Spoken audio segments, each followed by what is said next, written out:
The mystery of the Ourang Medan belongs to the secrets that the sea will never surrender. Although I have seen the ship myself, although I have seen the 22 dead sailors and their officers on the deck and on the bridge of the Ourang Medan myself, and have touched them, I cannot explain the fate that befell the ship and its crew. We were sitting in the midst of July 1947, about 400 nautical miles southeast of the Marshall Islands, when we received this radio message from the Ourang Medan. We request all ships with shortwave transmitters to ask immediate medical help for us. All ships without doctors aboard can request medical help where there are shortwave stations, which are always capable of reaching big passenger liners or warships to pass on requests for medical help. Though this radio message was peculiar, because the radio operator of the Ourang Medan had, before he had requested medical help, signed the SOS signal. This hinted at very unusual circumstances, as the SOS signal is only meant to be signed in pressing situations where an entire ship is in danger. We therefore wondered what kind of danger they were in, and thus did not lose any time and signed that the steamer Ourang Medan requested immediate medical help. We instantly received several answers requesting the details of the situation. After we had broadcast the request 3 times, we received this answer. SOS from the Ourang Medan, 20 degrees longitude west, 179 degrees latitude east, stop. We float. Second officer dead on the bridge, stop. Captain and chief engineer dead in the chart room, stop. Probably entire crew dead, stop. Part of crew. This is where the transmission suddenly broke off. That is to say, we still received a rambling series of dots and stripes, as if the hand of the radio operator still hit the transmitting key in rigor mortis. Only 2 words came through clearly. I die. After that, it remained quiet. We signalled to Ourang Medan several times. Other ships also signed and tried to get a connection, but everything remained quiet. As the stated position lay in our course, and as we were the closest, we decided to sail towards the mysterious ship ourselves. Of course, everyone was wondering what was happening on board the Ourang Medan. Was there a fire or a mutiny or any other type of drama? Early midday the next day, we saw a big ship 50 miles from the position given to us in the SOS, adrift. It was the Ourang Medan. Nothing moved on board. No one was to be seen on deck. No one was standing on the bridge. We sailed around the ship twice, but saw no movement, and to our loud shouting through the megaphone came no answer. We saw that all lifeboats still hung in the davits, except for one.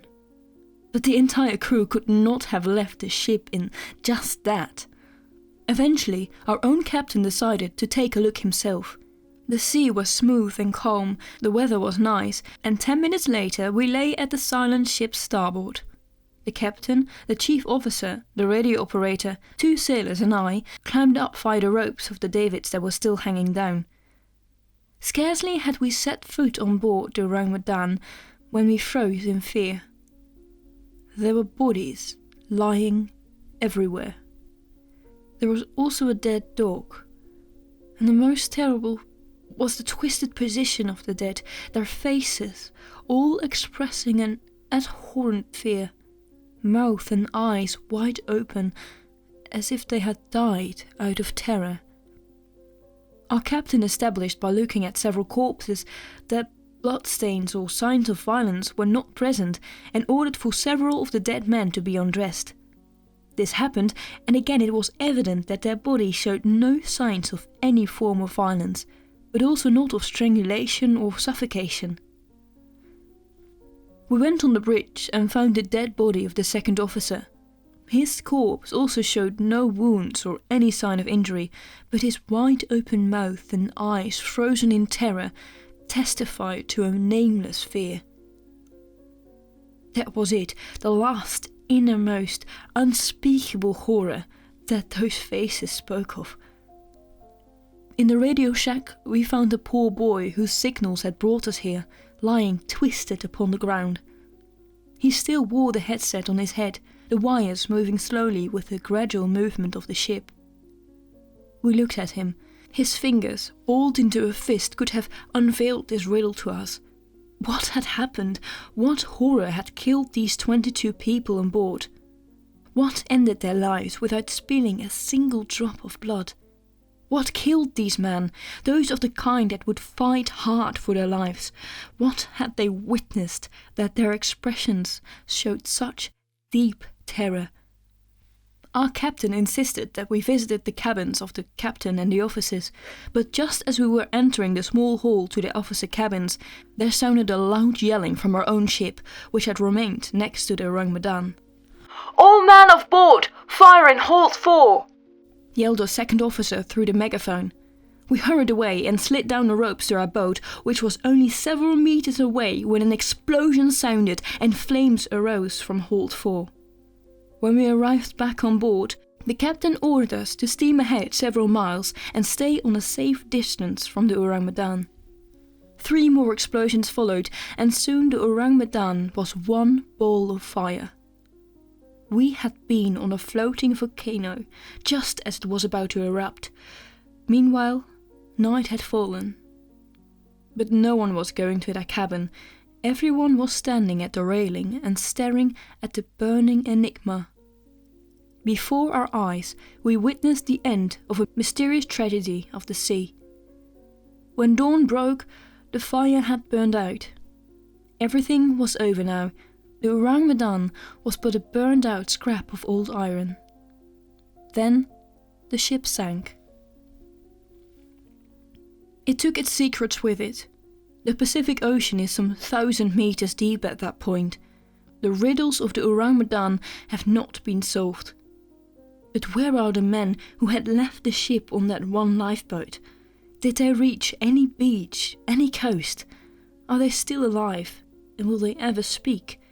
If not, the fate of the Ourang Medan shall forever remain to the unsolved enigmas of the sea. This was an article in the Locomotief, a Dutch-Indonesian newspaper, on the 3rd of February in 1948. It was very similar to another article in the Daily Mirror about the same ship and the same tragedy that had struck it. It was the same to the smallest details of the story, except for one. These articles were written 8 years apart. The article from the Daily Mirror had been written in November 1940. The man who had told the story to the Locomotief was one Silvio Scherli from Trieste, who claimed that he had heard the story from a sailor. The person who had told the same story to the Daily Mirror 8 years prior was never mentioned by name, only that he was from Trieste. This could mean that this story, 8 years apart, was told to different newspapers by the same man. Some people speculate that Silvio Scherli had made up the story about the Ourang Medan entirely and that the ship itself had never existed. After all, the ship was never listed in any of the registers of the time. Scherli would have made up the story about the Ourang Medan to get attention back in 1940, but as war stirred, he did not get the attention he desired. This is why he went to the Locomotief 8 years later to tell the exact same story. Can it be true that one of the biggest mysteries of our time is a mere attempt of a man trying to get his 15 minutes of fame? This does not explain why the mystery of the Ourang Medan was the subject of one of the letters written by C.H. Mark, who, at the time of writing the letter, was the assistant to the director of the CIA. If the story of the SS Ourang Medan is truly but a tall tale told by sailors and sensationalist journalists, why was the CIA interested in it? Even more curious, he contemplated how the mystery of the ship could hold the answer to many other accidents and unsolved mysteries of the sea. Do you think something from the unknown is involved? I have often thought about many sightings of huge fiery spheres rising from the sea or disappearing into the sea by ships, captains and crews in the 18th and 19th century. Silvio Scherli had his own answer to the riddle of what happened to the Ourang Medan, as he stated in another article in the Locomotive. He claimed that the ship had contained 15,000 boxes and barrels of sulfic acid and 20 barrels of fluid nitroglycerin. If the boxes had broken, the ship had been a floating bomb. This does not, however, explain how the crew of the Ourang Medan could have died all so suddenly with expressions of complete fear frozen on their faces. Perhaps Mark was right, and something from the unknown was involved. Whatever answer the mystery of the Ourang Medan holds, and whether the Ourang Medan ever existed at all, it remains certainly strange. Alright. So, this story drove me completely mad. I heard about it first from just some random YouTube video from the infographic show, and I believe I thought, how does this story exist, and I have not heard it sooner? So I started looking at other research done by other people about the Ourang Medan, and I stumbled upon a lot of blog articles, and not all the facts lined up, not all the dates lined up, or the names, or the situation. And eventually I found a article by the Daily Mirror, and that somehow linked me to another article by the Locomotive. And the thing is, the Locomotive is the biggest source for this story.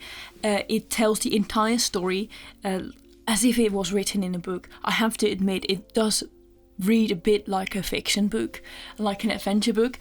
And it was completely written in Dutch. And I have the advantage of being Dutch, so I could read the original story and translate it to English, so I could tell this story. So that, this is the original story. This is how Scherli has told the story to the Locomotive. So there is no confusion of any dates or any facts. And I have spent so much time doing research for this episode, especially just translating the article. But it was really fun, and I find it very curious.